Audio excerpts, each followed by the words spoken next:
شحال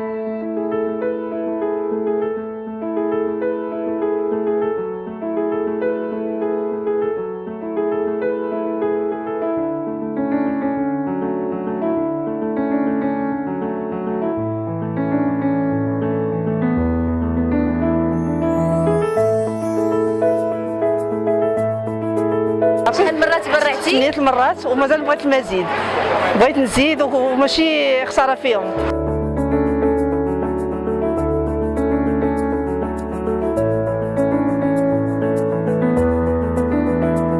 أنا سعيدة لأنه الحمد لله اليوم كان تبرع بالدم وكنضم اللائحة الطويلة اللي سجلوا فيها مستمعات ومستمعين إذاعة أصوات الاسم ديالهم بماء ذهبي، وما عرفناش غدا ربما تكون نوبتنا وحنا اللي نوقفوا على دم الغير.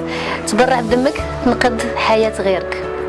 في إطار الحملة اللي نظمتها راديو أصوات جيت أنا نتبرع بالدم حيت يمكن شي نهار أو ثاني أنا نحتاجه. أنا مستمعة من مستمعات راديو أصوات، سمعت بهذه الحملة التبرع بالدم وجيت نتبرع باش نساعد الناس اللي محتاجين. راكم مستمرة من طاقم أصوات، جيت اليوم نقوم بهذه الحملة ديال التبرع بالدم، واللي شرف كبير أنني نكون من الناس اللي غيتبرعوا بالدم.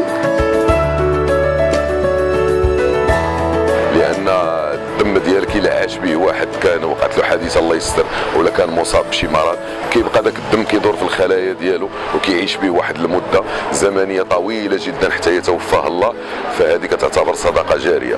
فانا اليوم كنقول لكم مستمعينا مستمعاتنا ساهموا معنا حتى نتوما ديروا ايدنا في ايدكم، سيروا تبرعوا بالدم ديالكم لان نقطه واحده قادره باش تنقذ حياه كثير ديال المرضى.